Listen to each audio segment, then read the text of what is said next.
Okay, students, this is our Chapter 3 video, and the title of this chapter is Atomic Structure, Explaining the Properties of Elements.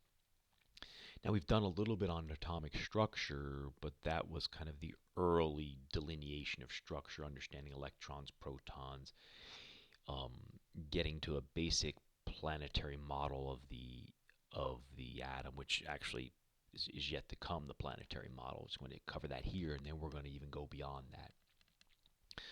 Um, So the learning goals here are we're going to make sure that you're comfortable with the electromagnetic spectrum is, and then talk about waves and their characteristics. And then we'll move on to atomic spectra and explain some of the spectra things that we see, which I believe you do a lab on. Then we'll introduce the idea of quantum theory and photons.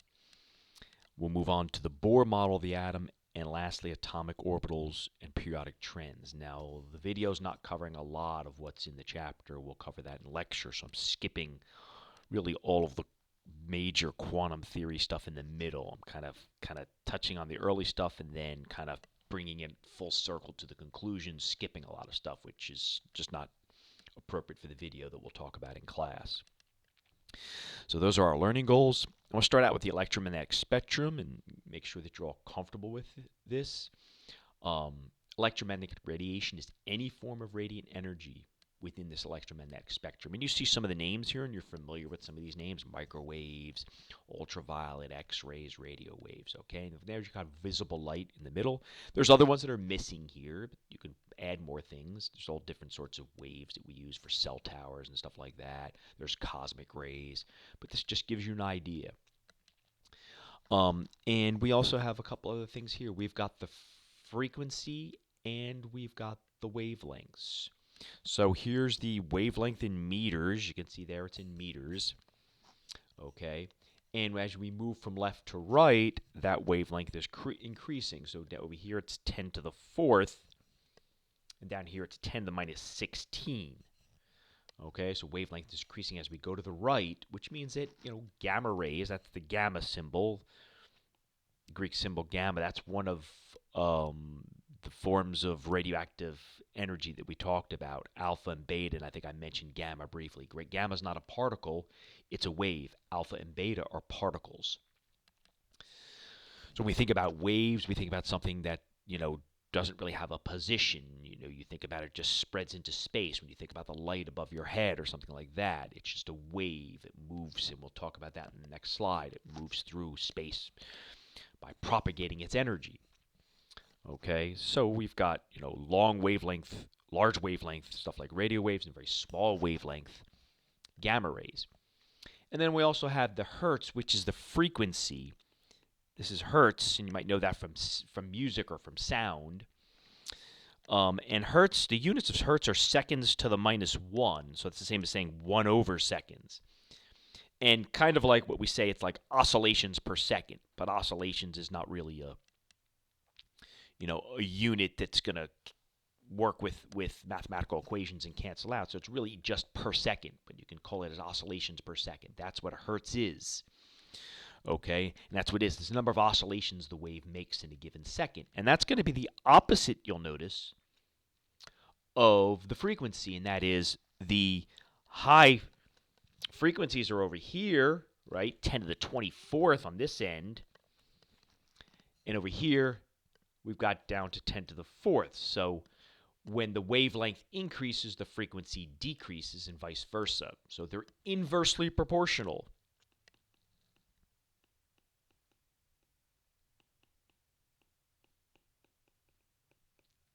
Okay, and the visible is right in the middle there. You see it.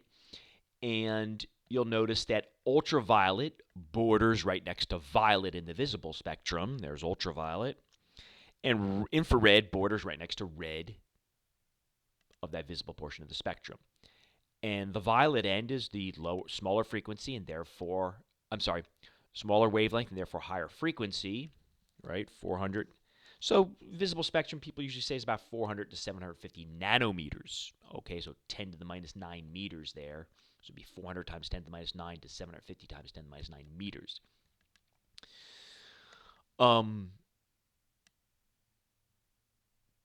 So that's the electromagnetic spectrum. I think that's really what I want to say as we move on and talk about the waves a little bit more. This is how they propagate through space. So if your friend has one end of the rope and you have the other and you flap it, what happens? Well, the energy of your motion of your hand travels down that rope, right? And it forms like a bit of a sine curve. That's the energy propagating. So it's not the actual movement forward of any matter. I mean, yes, the rope goes up and down, but it doesn't move from your friend's hand to your hand. The energy moves through the rope and causes the matter that it's propagating through to oscillate, but it doesn't really move forward. Okay, so that's the little bit of an abstractness of what waves are. When we think about particles, they're easy to define, but waves are a little bit more difficult. So the wavelength is the distance from a point on one wave to the same point on another wave. So it could be from crest to crest like here, but you can measure from trough to trough. It will be the same. So that's the idea. So a complete wave then would be something like this. Let's use a different color here. Complete wave would be, boom.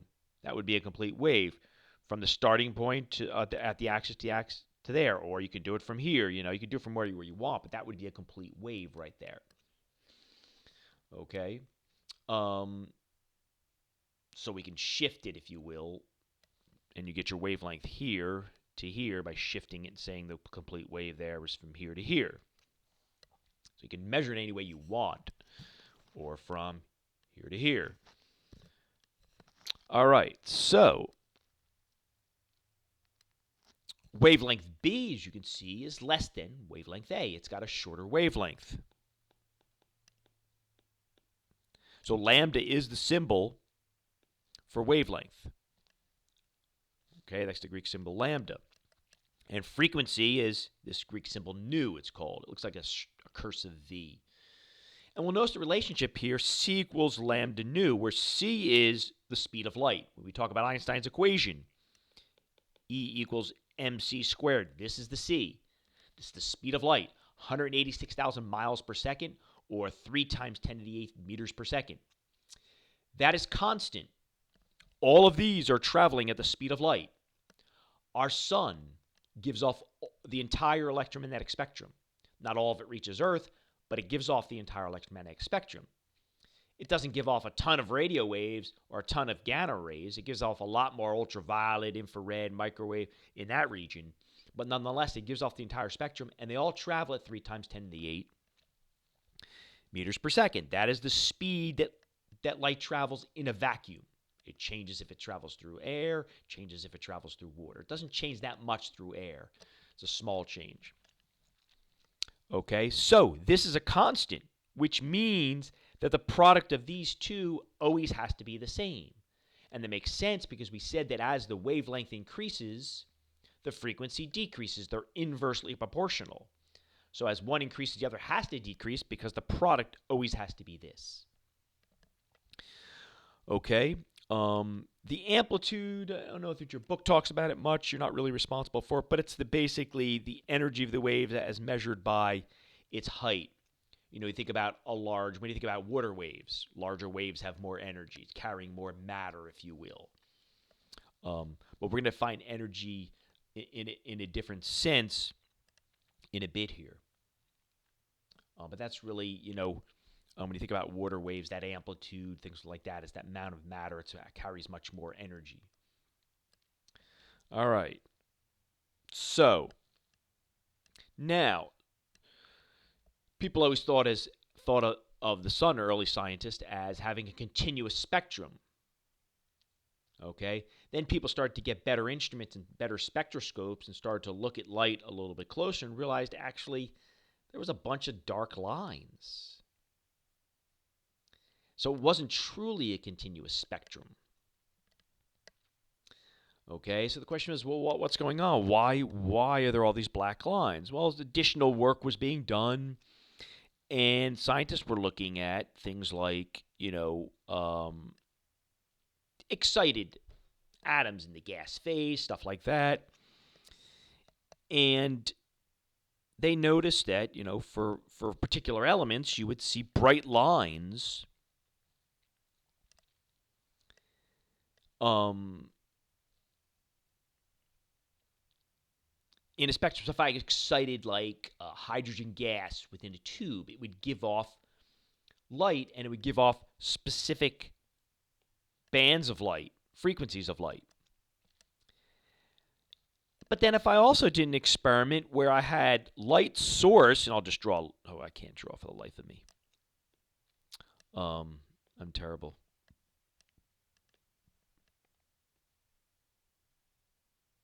That's my light bulb, my light source. If I pass light through a tube of, say, hydrogen gas, it absorbs. That's what we call an absorption spectrum. And instead of what you see over here being a continuous spectrum, you see this.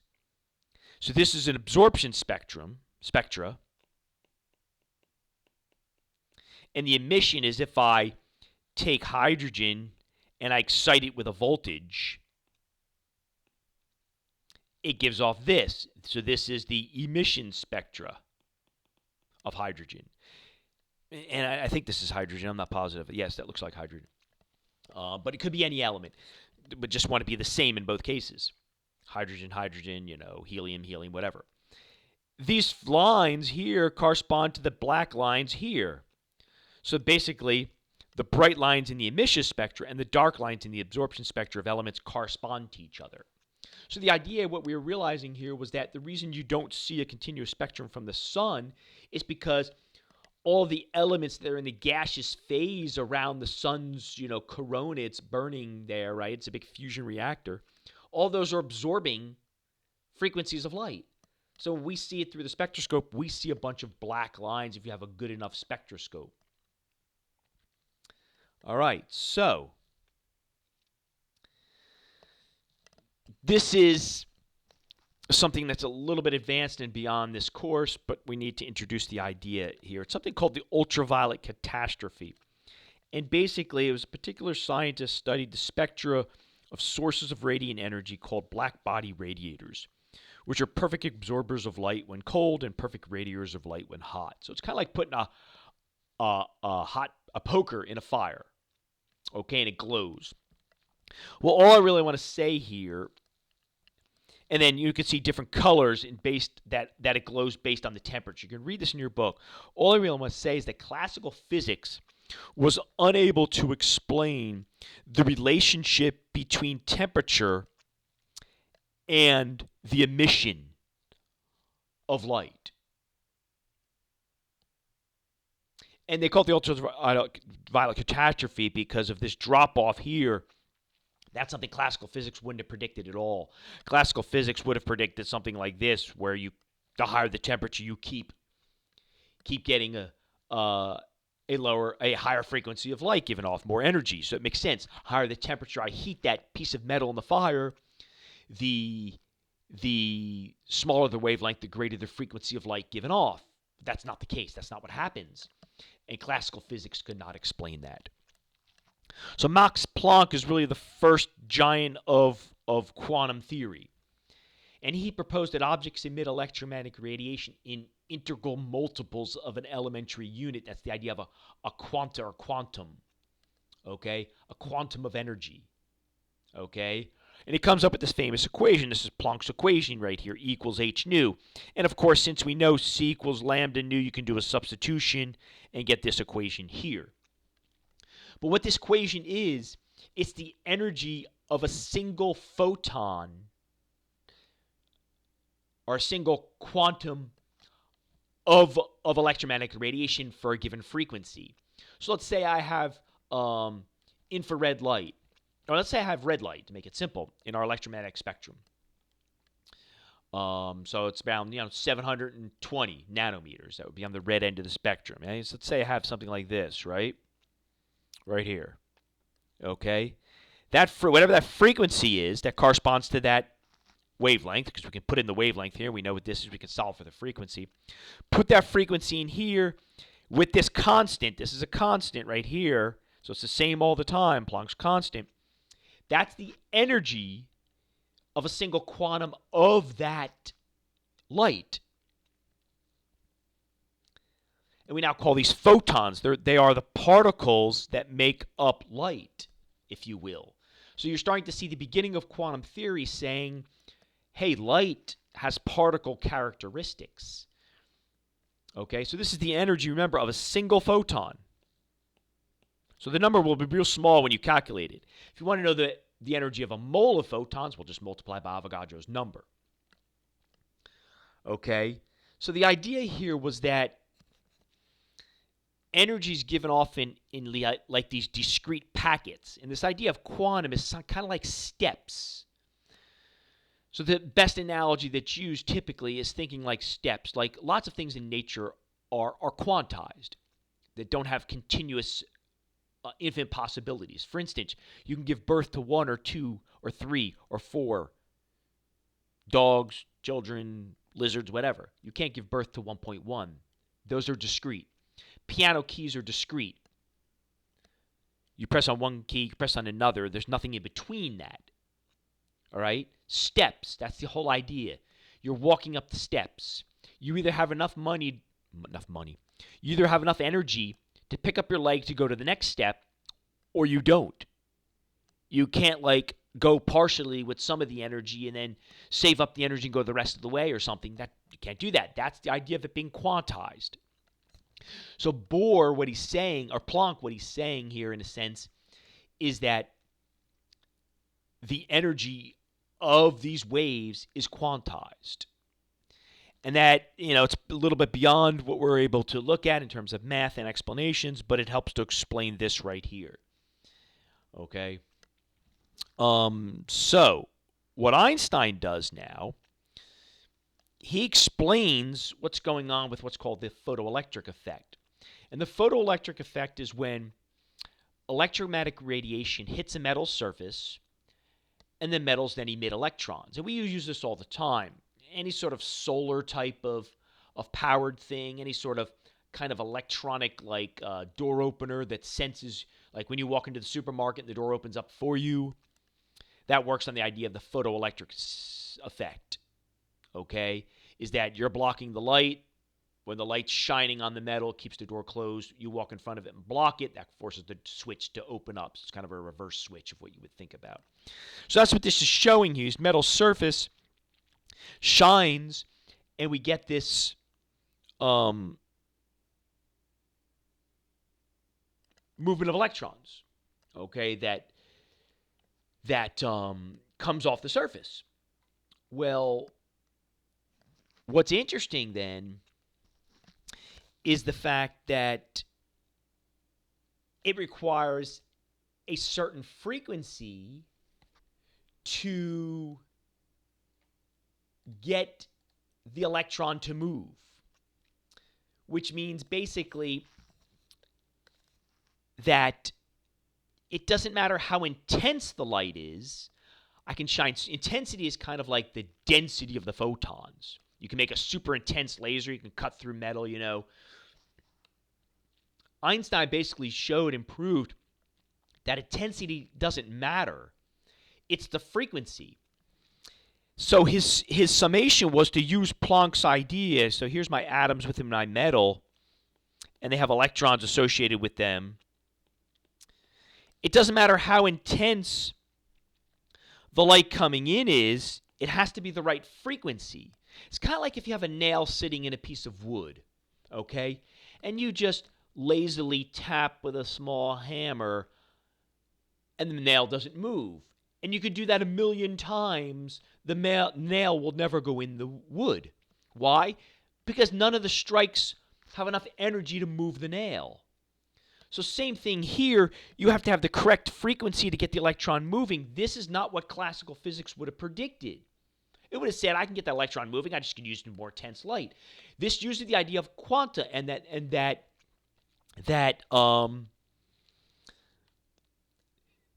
they have a particular quantum of energy associated with them that's needed to come over this threshold. So the way Einstein described it is like, imagine, the electrons are embedded in this glue. And you have to have a certain amount of energy to knock it out of that glue. And that energy is dictated by the frequency, not by the intensity. So you can imagine a photon has to hit the electron and knock it out. So this gets to the idea that wave has particle characteristics, because if it was wave-only characteristics, you would say, well, the electron will just keep absorbing that wave until there's enough energy to bounce off of the glue that he's talking about. But no, that's not the case. It's individual photons that are bombarding it. So a photon has to have the correct energy to dislodge it, and that's the key. So we take this further now and start to explain these lines that we were seeing earlier. And don't worry so much about this equation. You can read about it in your book. But it's empirical, which means just coming up with an equation to describe what you see without knowing anything about theory. So the idea is he could predict the wavelength, and you can read in your book, I think in this case, N1 had to be greater than N2 and they're integers, and one of them had to be equal to something else or something. You can read it because all these equations got so many different forms, different scientists changing it. But he was able to predict these 4 lines. The equation that becomes important, so you have people like Rydberg and other people that worked on this. I can't think of their names. But ultimately, Bohr comes along, and his equation we'll see in class is going to be a modified version of this. And here it is here, but we're going to look at one that's a little bit different where it looks at electron transitions. He comes up with this orbital theory. This is the planetary model of the atom now that you all learn. The nucleus in the center, then you have these fixed orbitals of energy where the electron resides. There is no electrons that can reside in between the orbitals. This ties into this whole idea of this quantum steps that plays into the idea of electrons interacting with light and electromagnetic radiation as a particle-particle interaction, and the particles of light, those photons, have to have enough energy to dislodge it from this particular energy level or this particular energy level. And the intensity of light doesn't matter. So there's these fixed orbits around the atom. So that moves us on from the plum pudding model and then the modified plum pudding model with the nucleus in the center, fixing the electrons in these fixed orbits around the nucleus. And then Bohr's model, he was able to show these are the 4 lines right here that you see in the hydrogen spectra right here. He was able to explain these as electronic transitions. So what we'll learn about in class, and is that electrons will emit light energy, electromagnetic radiation, when they go from a higher energy state to a lower, and they absorb energy when they go from a lower to a higher. So initially they'll absorb energy. In this case, this is ionization. It's completely being removed from the hydrogen atom. But if it's not completely removed, it's absorbing. That's the absorption spectrum, right?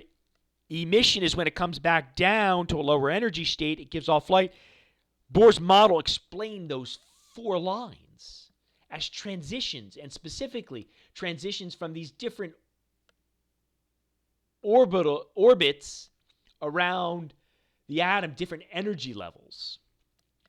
Ultimately, we coming full circle to the idea that electrons, which are particles, we've always thought, have wave characteristics. They're behaving like waves the same way light, which is a wave, has particle characteristics. This is the wave-particle duality that we talk about.